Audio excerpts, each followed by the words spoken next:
Sick of getting blisters? Stop slipping and just be comfortable with Pure Grip Socks Pro. Great fit, great comfort, lots of grip, and an even better price. Available now at puregripsocks.com.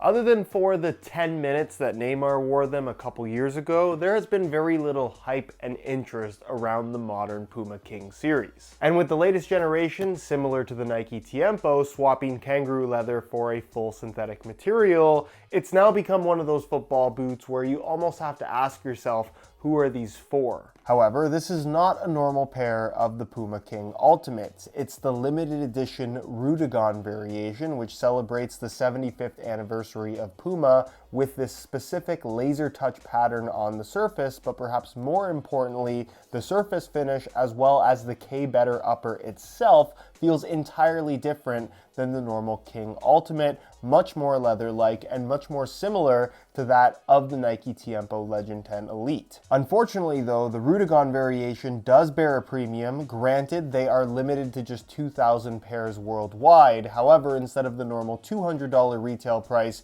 this King Ultimate is going to run you $240. That's $10 more than the Nike alternative, which of course begs the question, have Puma done it better? That's exactly the question that I hope to answer for you in today's video as we go over all the details of the King Rudagon, talk about how it compares to the normal King Ultimate, and of course take a look at how they fit and feel on feet. So if you're interested in learning more, please stick around, and if you are interested in a pair for yourself, you can pick them up below their normal retail price by way of some exclusive SR4U coupon codes by checking out the first link down below. And as always, if you guys enjoy these brutally honest reviews, don't forget to drop a like on the video and make sure you're subscribed to the channel if you haven't already so you don't miss out on my reviews of all the latest football boots of 2023. Now, while it's been communicated very poorly, there is a huge difference between the regular colorways of the King Ultimate and the Rudagon variation, aside from just the $40 price tag difference. They're both K-Better uppers, so full synthetic. There's no natural leather to be found here,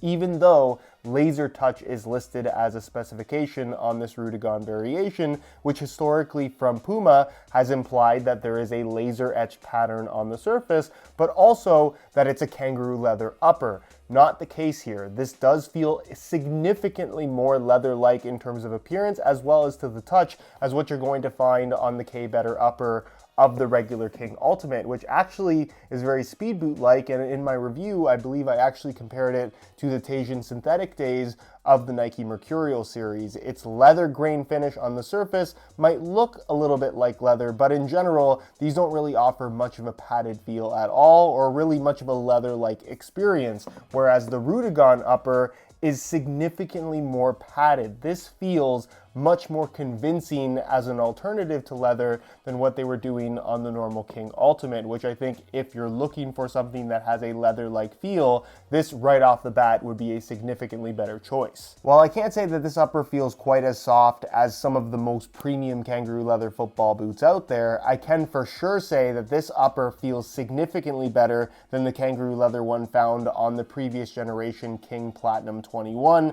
That was one of the worst kangaroo leather uppers ever to be featured on a pair of football boots. Nonetheless, there is significantly more padding to this material, and you can see even as I kind of squish it around in my hands, it does react a lot like a natural leather football boot would, while still maintaining some of the benefits of synthetic, in that this isn't going to stretch nearly as much as a pair of natural leather football boots will, and that's something that's immediately noticeable when you put these on your feet. They bend really nicely, they have pliability similar to leather, but there's definitely a noticeable amount of additional structure that natural kangaroo leather of this same thickness wouldn't necessarily have. Also, the finish on the surface with this kind of laser touch etching does have this kind of soft, almost suede-like sensation, which does offer a little bit of additional grip on the ball that the smooth finish of the normal King Ultimate doesn't necessarily have. Again, something that I really like about this Rudagon variation, and it really makes me question why all the King Ultimates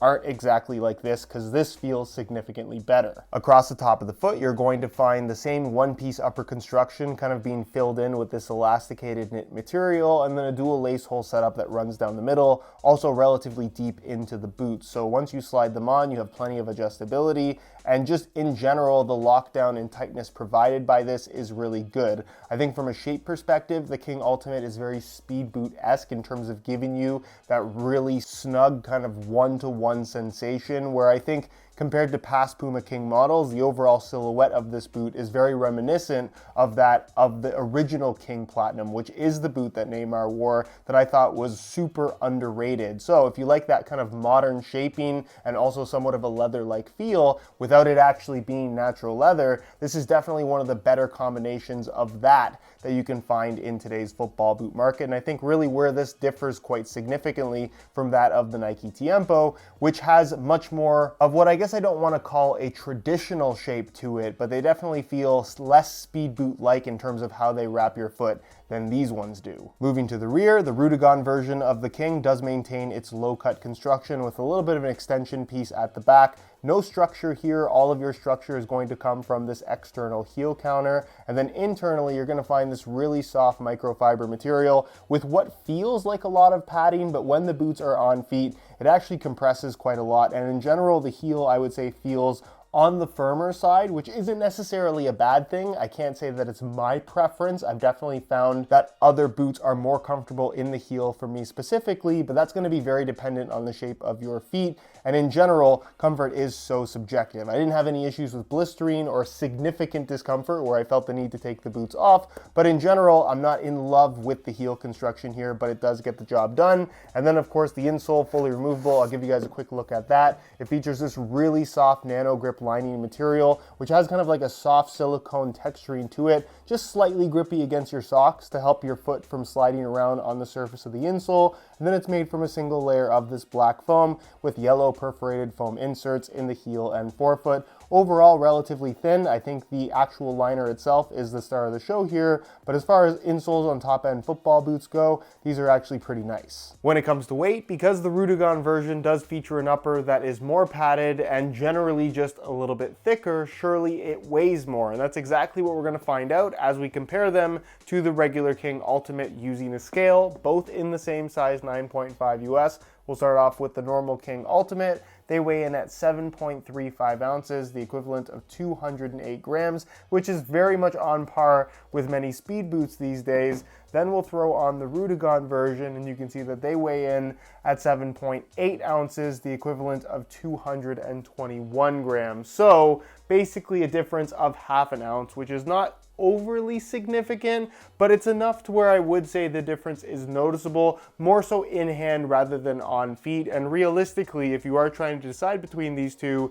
if you prefer a more padded upper, I think the couple extra grams are worth it. As far as sole plates and stud patterns go, Puma have definitely kept things very simple and relatively traditional in terms of feel and layout for the King Ultimate. Like I mentioned, you do get that external heel counter, which I am a fan of, and the sole plate itself is a relatively thick plastic with more of a flexible feel. If you're looking for that kind of speed boot spring back sensation, you're not necessarily getting it here, but I do feel like this style of sole plate is fitting for a football boot that's supposed to be kind of imitating a soft, natural leather upper. So overall, the sole plate and the upper, in my opinion, work quite well together. And then as far as the stud pattern is concerned, all rounded studs in the forefoot, all rounded studs in the heel, fairly traditional in terms of giving you that nice freedom to twist and pivot, but again, more aggressive than I think a lot of people would expect, simply based on the positioning and the length of the studs themselves. So if you're still looking for plenty of bite, you are going to get it here, but of course, there's just that more freedom to twist and pivot than what you'll find for most football boots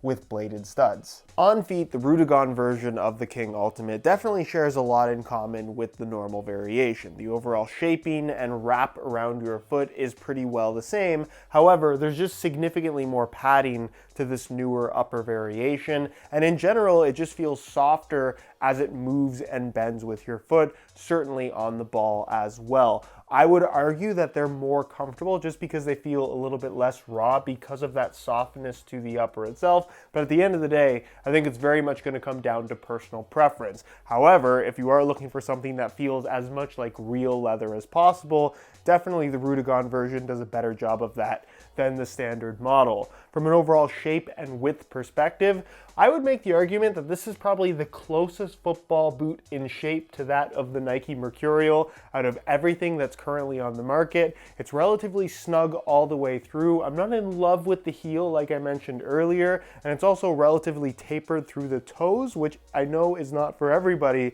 but if you want that really tight wrap around your foot, not necessarily to the point where it feels like they're squeezing your feet, but definitely trending in that direction, that's exactly what you're getting here from the King Ultimate, whether it's this version or the normal variation. From a width perspective, because of the very tapered toe box area, if you need more width there, these would probably be a bad option, but as long as that's not something that bothers you, I think these are boots that have enough expansion to where if you like a tight fit, they should work for most people. If you have excessively wide feet, I don't think they're going to be great. And as far as sizing is concerned, I'm wearing these in my usual size 9.5 US, and the fit and the length is perfect. So for the vast majority, I would strongly recommend going true to size in order to achieve the best possible fit. So in conclusion, when it comes to comparing the normal King Ultimate to the limited edition Rudagon variation, there is no question in my mind. If you are looking for the more leather-like football boot experience, the Rudagon version is most definitely worth the extra $40. And that's not to say that I think the regular King Ultimate is a bad football boot. I just think that for what it's trying to do,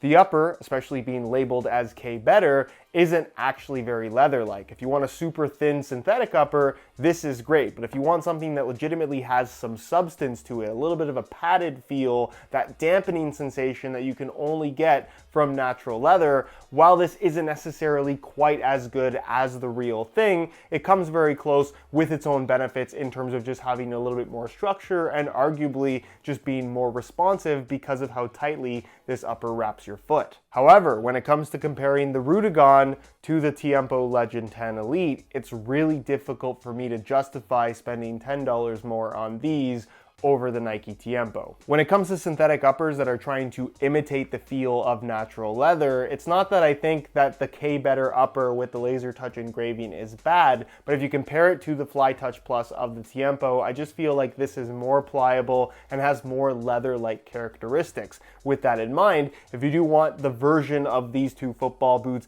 that is a little bit thicker and a little bit more padded, you might prefer the Pumas, but for the vast majority, the general leather-like experience I think is more pleasant on the Tiempos than it is on the Pumas. Not to mention, I find the overall comfort of the Tiempo to be significantly better. It's also a much lighter overall football boot in terms of feel on feet. It's just one of those options that I think, given the opportunity to try both of these boots on, more people would lean towards the Nikes than the Pumas, including myself.